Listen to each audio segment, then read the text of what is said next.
Hello, Moon to Moon. I'm so excited to share this episode, which is an announcement about a new project that I'm going to be stewarding. I've been dreaming on this project, I suppose, in summer of 2025.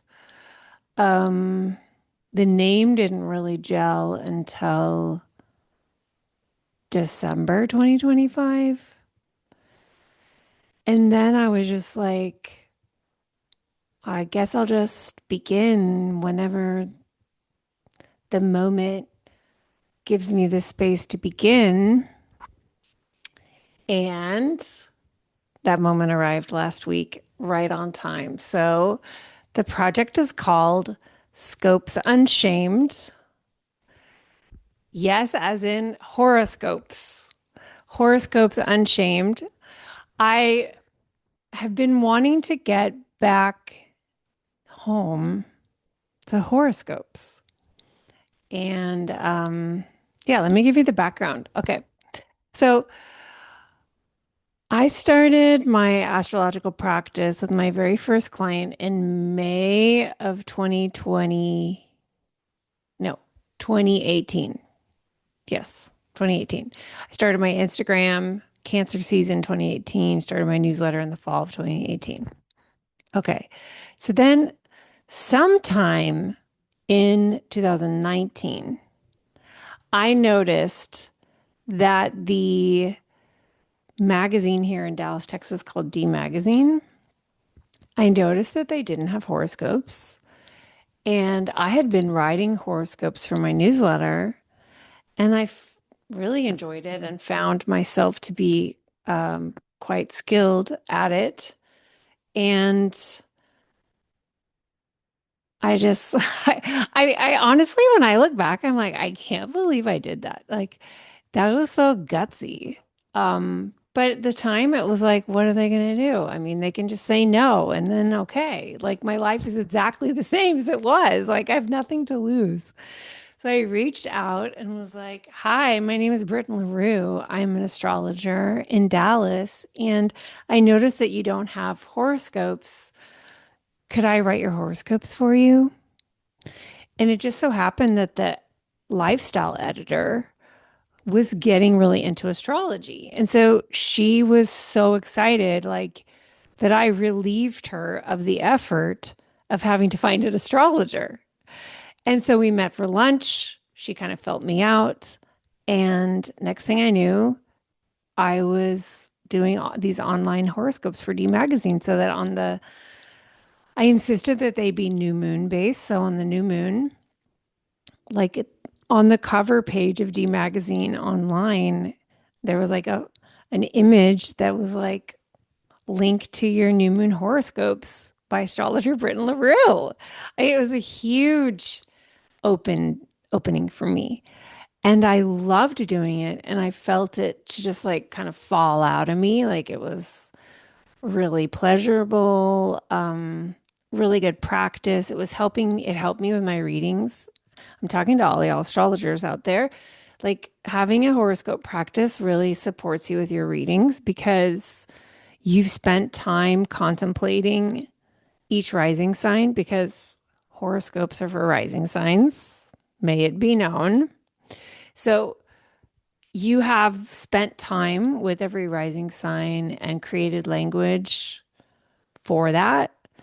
So when you're in a reading space, there's like kind of you like very quickly get right into what you already have contemplated and vice versa. Like because you're doing readings and you're seeing different charts, horoscopes come through like very easily because you're already looking at all these different rising signs through the charts of your clients. So I loved doing it. And then basically I did it maybe a year when that editor moved to a different magazine in Dallas. And then the new person they brought in wanted to stop doing all the things that the previous editor had started. So I was let go. And that was fine because it was starting to be when I started my Patreon. I did Patreon for like 10 months. And for my Patreon supporters, I would do horoscopes. Also loved them. But, I didn't love doing Patreon, not because I didn't like getting together with people. It just felt really like open and unstructured. And I just wanted more of a school environment. Yeah, I just wanted tighter containers. So I just as like my Patreon was starting to really financially support me, I was like, I'm not doing this anymore. So, because I will do that. I will do that when something is just not really working. Um, and that's, I guess, the last time I did horoscopes because then my career started to move. Yeah, it started to become more and more mystical. And then I was focusing on unshaming. I basically was interested in disrupting the job descriptions of what astrologers can be. And like, what if I could have an abundant, creative life if I don't do forecasts or horoscopes and I don't do one-on-one readings? And um, I can just be doing just like whatever the weird thing is I want to do. And that's what I did. And that's what I did. And I remember feeling like, yeah, wow, I just opened up a lot of time for myself because the study of transits and like getting really close to forecasts and yeah, because I also on Moon to Moon, the first year and a half or so, I started Moon to Moon in the spring of 2020s. Wow, I just realized the 6 year anniversary has passed us. Um, I used to do at the beginning of the month, like astrology for the month of, or maybe I did it by sign season, like astrology for Taurus season. And at some point, I just was like, I don't want to do this anymore. I felt like stuck because like everything that we do, things take our time and our energy. And so for the past few years, I have not been as close to the transits. I haven't been watching the sign-based astrology as closely, where I used to like know like to the day and degree everything about what was going on and like a season ahead. And a lot of the last few years, I'm just like, I don't know. Like I always know where the moon is, but I just haven't been in that like deep, like nose to the ground, like real close study. And that's been great because it opened up the space for me to be exploring all these other things with my students and with my community, just going totally new frontiers with the language of astrology, following my mysticism, following my guidance, following my desires. And so, yeah, and also like really exploring chartless astrology, like through living astrology, like really and on shaming the signs, inviting people to go chartless and like see what happens to their perspectives of astrology when you just are relating to the language relationally. Not just don't even worry about your chart. Like don't even worry about the transits. You can do that. And what happens then to your relation? What happens to your chart reading after you have experienced a phase of chartlessness? And what happens to your relationship to your own chart when you've just like stopped thinking about it for a little while and just like go be all the signs? Just connect to the planets. Don't worry about what your chart says. I just find that to be extremely helpful. And we talked about this a lot in the Emergence Astrology Year One initiation that just happened over the weekend because everyone who joined me last summer solstice for Year One, because I only started the solstice, has just done 9 months of a hermitage. And we haven't seen each other. Like, I forgot who had signed up. They haven't looked at each other's faces. They didn't know the names of their colleagues for 9 months. And now we finally met, and now we're going into the spring salon. So, yeah, we were talking about the expansiveness that comes from being able to toggle back and forth between like a very chart focused approach and a chartless approach, and how holding one in each hand just like really deepens your relationship to astrology and the way you talk and think about astrology in your day-to-day life, in the living of your life. Like at the end of the day, that is what I care about, is like, is this helpful in living my life? You know, with all the things that I'm holding and the things that I care about and yeah, like if it's not empowering me, if it's not helping me to build new ways of being on planet Earth and my body, new patterns, transforming new pathways, enlivening and animating my life with agency and authority, then no thanks, you know? And that's always been what I've been interested in. Yeah. So I felt myself kind of like, if the infinity loop has like horoscopes and forecasts and like close transit study at the one end of the infinity loop, and the other end of the infinity loop is like wide open, non-specific relationality, then I feel myself been moving back, and I started to imagine what like the format or what the way of it would be, given all that I do now and like all that I've brought forward between living astrology and all of my unshaming pedagogy. And yeah, it was sort of like this feeling of like, well, what we really need is a horoscopes from that approach, which I was doing before that I named all these things. I've kind of always had the same approach to. I don't. I don't really even know how to describe what a standard approach to horoscopes is. All I know is how to let it move through me. So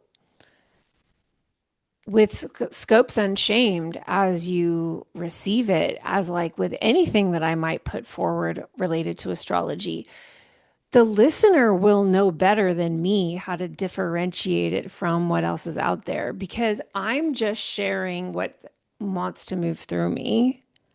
I'm not trying to think about the move to distinguish myself. It just does distinguish itself. It's up to you to notice the difference, is how it feels to me. Because when I start like trying to understand, like, well, what I'm doing that's different is this, like, I just start to feel like away from the magic of it, you know? And I'd rather just hand that question over to you. And even then, like, does it even matter, like, how one might would explain how it's different? I think what matters is this empowering me? Is this helping me with my human experience? Do I feel like I'm being offered invitations by these horoscopes that allow me to be closer and more intimate with my life so that I can trust myself to make moves, to make decisions and choices, which is where my agency lies, that feel empowering, that feel in integrity with who I know myself to be, and that feel me allowing myself to be a human who is changing and who is learning how to be on planet Earth. Like if that's the case, amazing. Right? Like this is the goal. Um,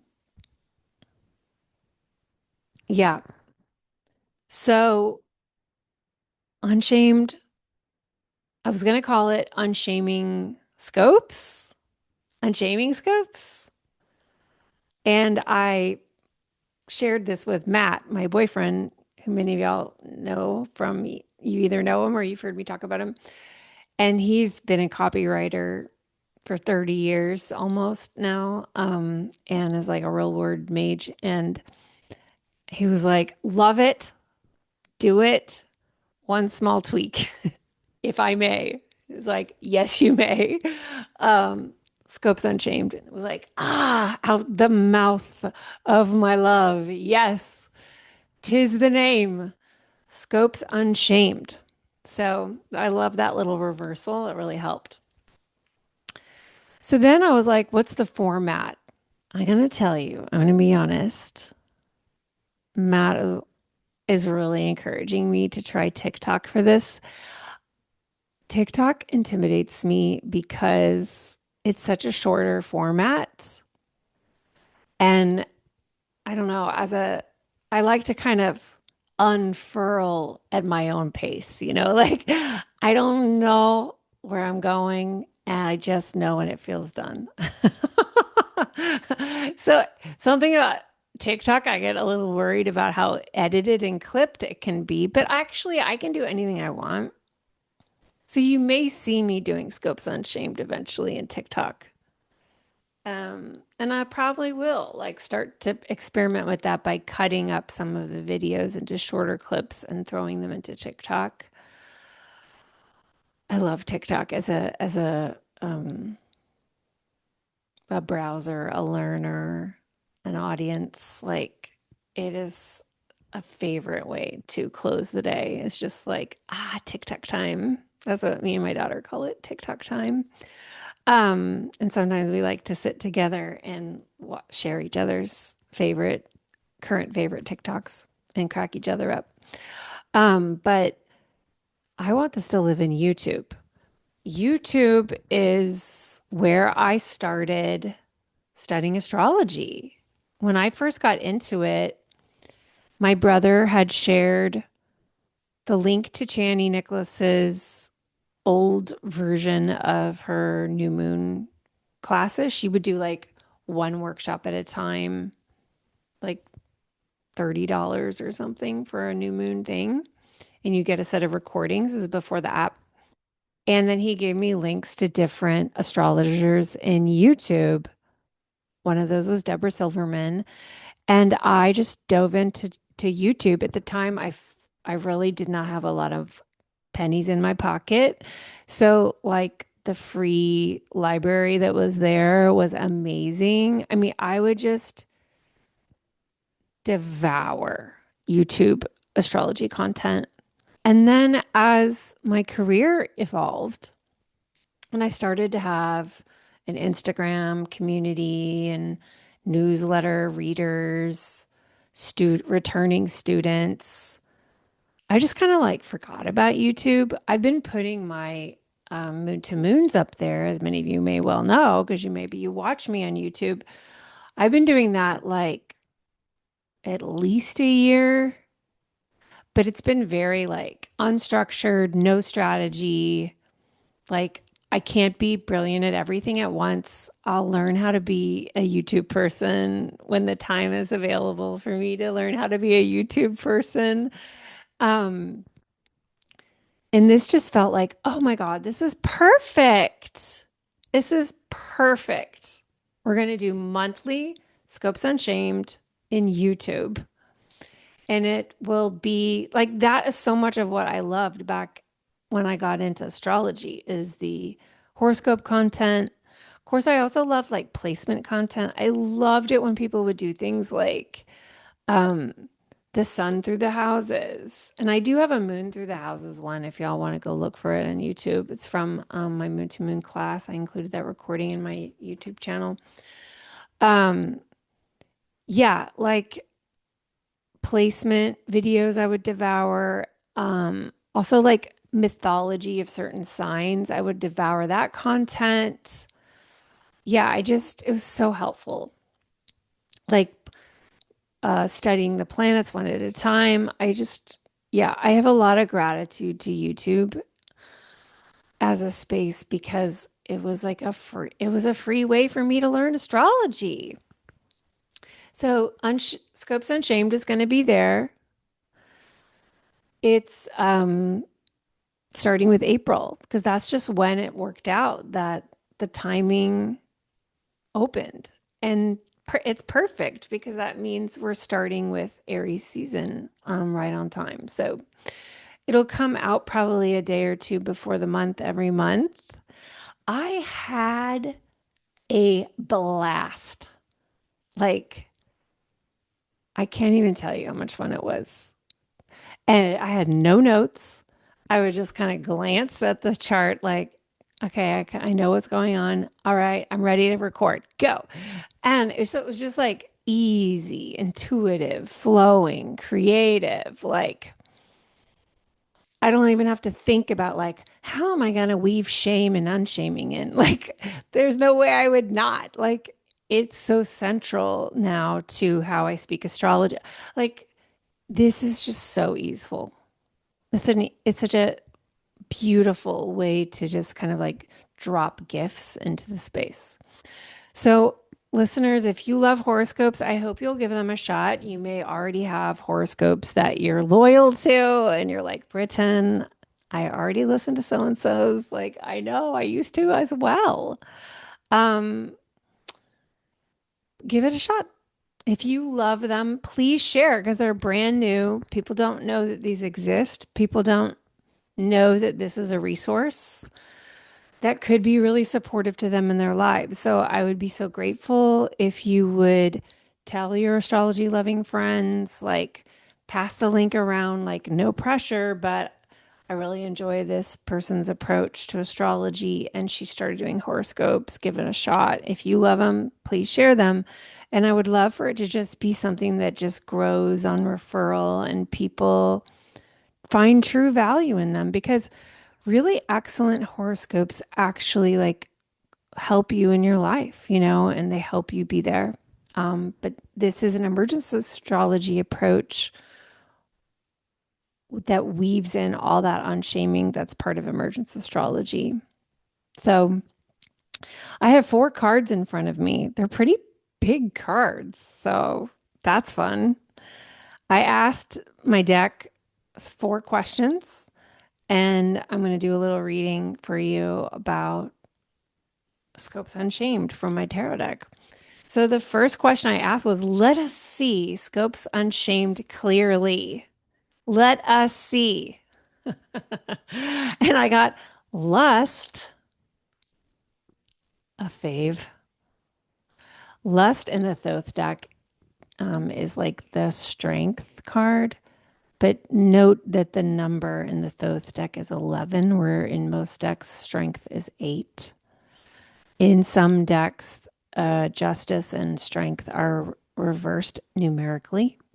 So there's a little shift to the kind of like timeline or the arc of the story of the major arcana. But yeah, oh my God, I love this card. This femme-bodied figure is naked, leaning back on this multi-headed lion-ish beast. And she's with one hand holding the reins on one of those heads, and with the other, she's holding up this like massive chalice, this like heart chalice that's circulating all of this passion energy into the horizon line. Many of you know I'm obsessed with horizons lines. It's a big living emergence thing. Living emergence is my community, homeworld. Join us.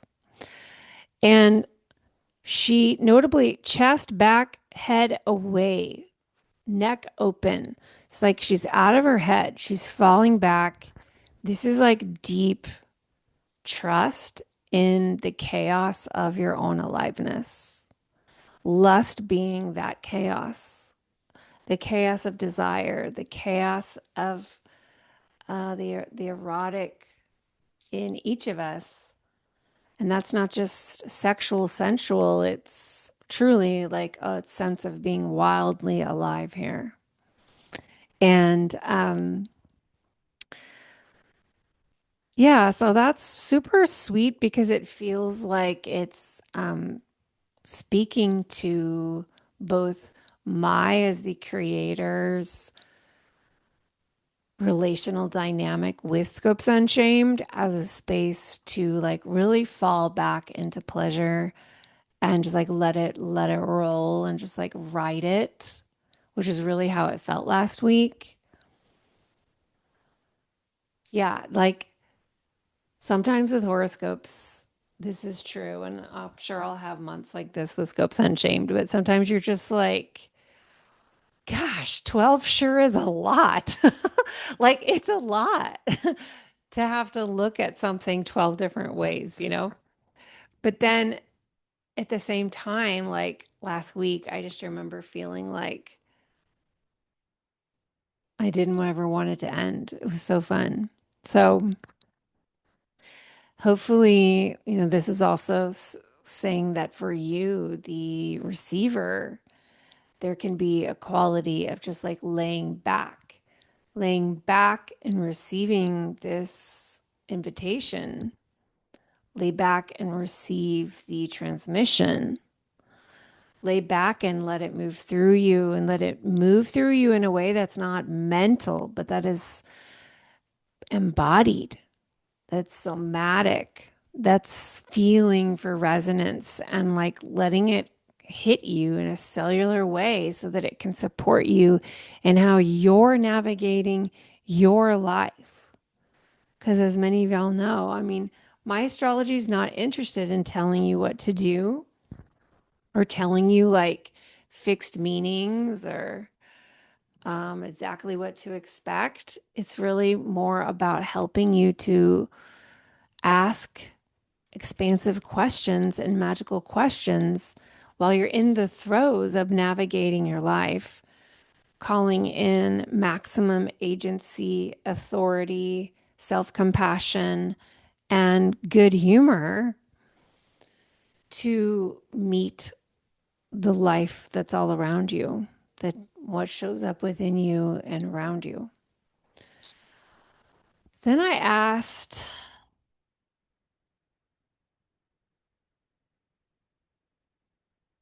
I think I asked, what is the move that Scopes on Shame is making?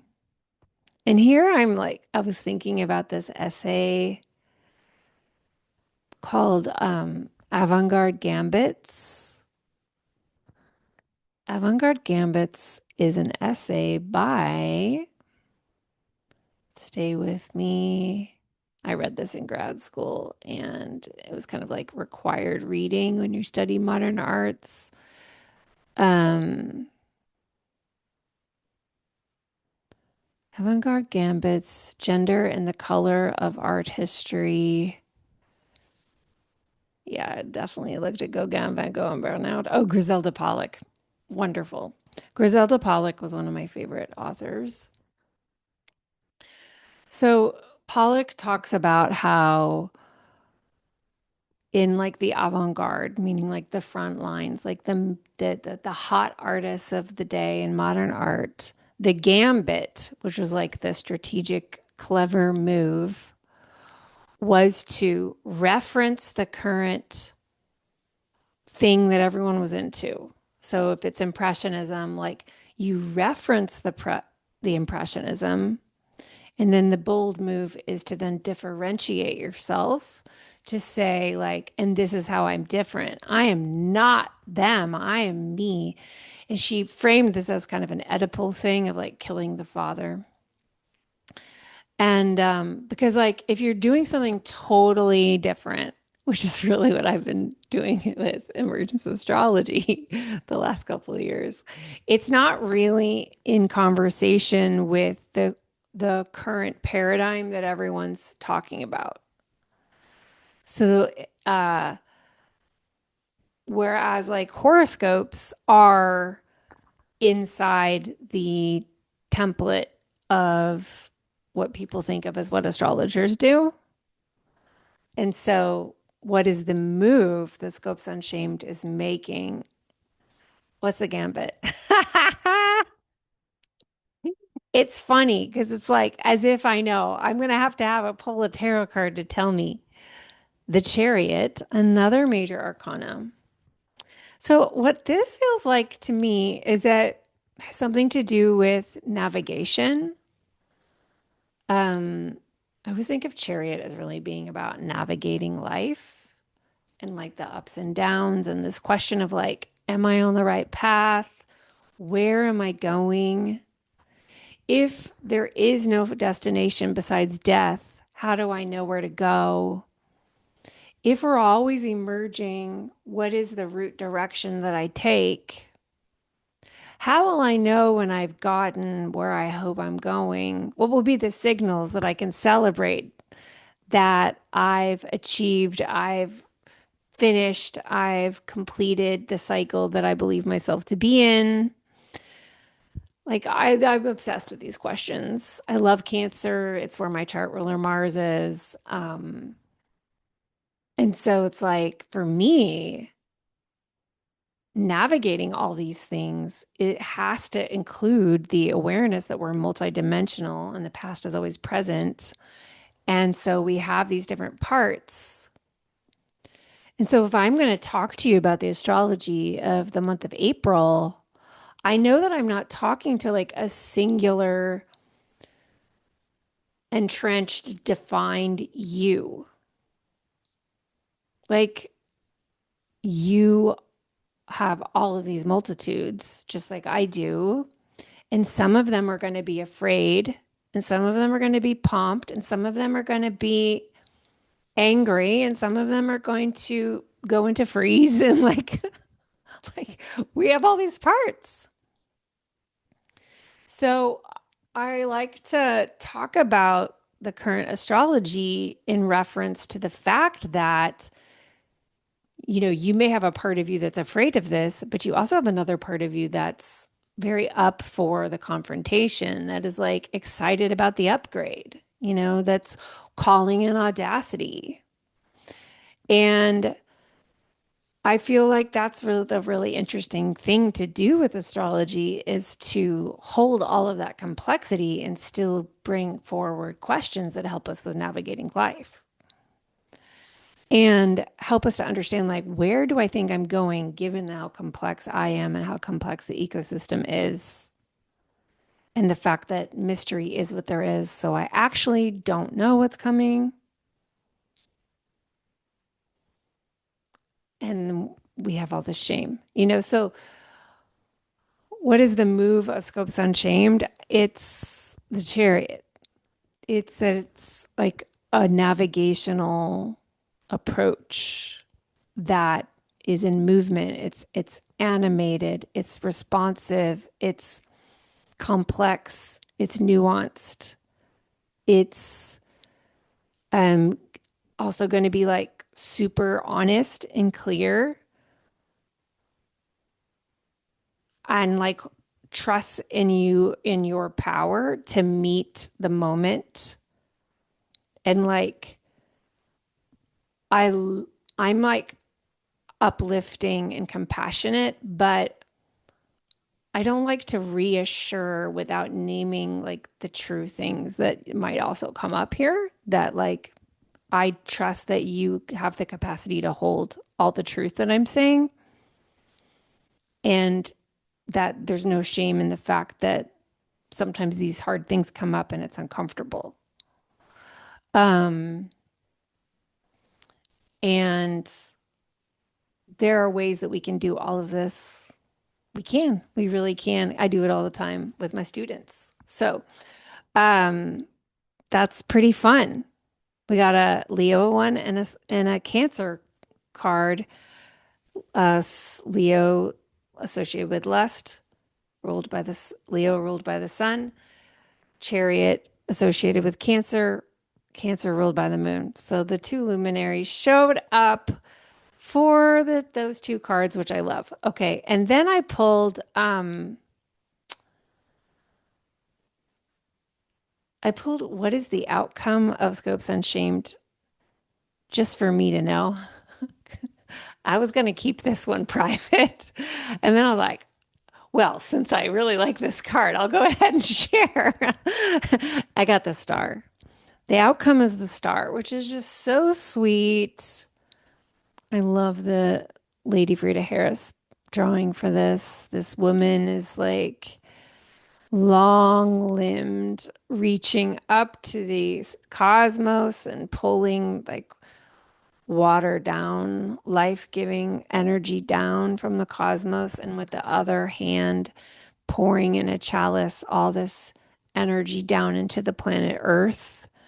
And it just feels like um, that's a sweet, sweet outcome when you're doing forecasts, like when you're doing horoscopes, is to get to say the outcome of this is the star. Yeah, I mean, that feels really good for me. Is like that feels like the pleasure of being in my mystical channel, the pleasure of feeling us so supported, the pleasure of just like easily drawing it down, bringing it into planet Earth, letting it disseminate, letting it seed, germinate, do whatever it wants to do through the ecosystems. And then I asked, what else do we need to know? And I got 10 of discs, wealth. So the tarot wasn't joking around with Scopes Unshamed today. um, yeah, 10 of this, like 10 of Pentacles, Mercury and Virgo. It feels like what it's saying is like that it's tying things together. And that may just be personal for me, that it's like tying together these various strands of myself. I hold many hats. I like refuse to compartmentalize myself into a singular specialty. Why would I need to do that? uh, Perfectly happy with many hats, thanks. um, and yeah, it's like bringing me back to YouTube, bringing me back to horoscopes, finding the interconnectedness between like the genius of horoscopes with the genius of chartlessness and emergence astrology and unshaming, and how to weave it together in a way that I can like give to the world and I can share. It's like easeful to share. Like, yeah, like Mercury and Virgo here just feels so like um the word is resources. It's the allocation, like reallocation, like resources going everywhere, resources going everywhere, and it ultimately creates wealth for everyone involved. Perhaps even some kind of legacy energy for me for emergence astrology. So that's my introduction to Scopes Unshamed. I hope you will go check it out. You'll get to listen to it monthly. Each one is like 12 to 15 minutes long. Um, Format type stuff might change over time, like maybe I'll make them shorter or longer sometimes. Um, don't see YouTube changing. And then I don't see myself putting recordings on Moon to Moon. So you'll want to go to YouTube for those and subscribe so that you can be aware of like new drops. And then I might play around with TikTok. Uh, so currently in TikTok, I have like a tiny little audience. I rarely post, but I might build something out there. I don't know how much of this I will share on Instagram. I'll probably make uh, announcements of things there, but it's primarily a way for me to build something in YouTube and meet new people, as well as welcome people who are already in my community, like you. So, yeah, I'm encouraging you to go and check it out. It's available now. You can go get your April Scopes Unshamed by Rising Sign. If you like one of them, you can listen to all of them, of course, just for the fun of it. Or something I used to do at the beginning is I would listen to other rising signs for my clients. Like I would listen to the one for myself, of course. But I was also like just curious what other astrologers were saying to for the different rising signs. And it would help me to deepen into my practice with my clients' charts and their rising signs and like always like inviting in new language and like new ways of thinking about things because every astrologer has different things to say. So, inviting it into your repertoire. Once again, please share. Please, if you like it, share it around. Help me spread it. Ask people to spread it too. And yeah, I guess I'll close by saying if you love Moon to Moon, I would love for you to also rate and review here. Yeah, just calling in rating and reviews, like wild rating and reviews everywhere, subscriptions everywhere. As we play with these different media, it's very fun. Thank you so much. Enjoy.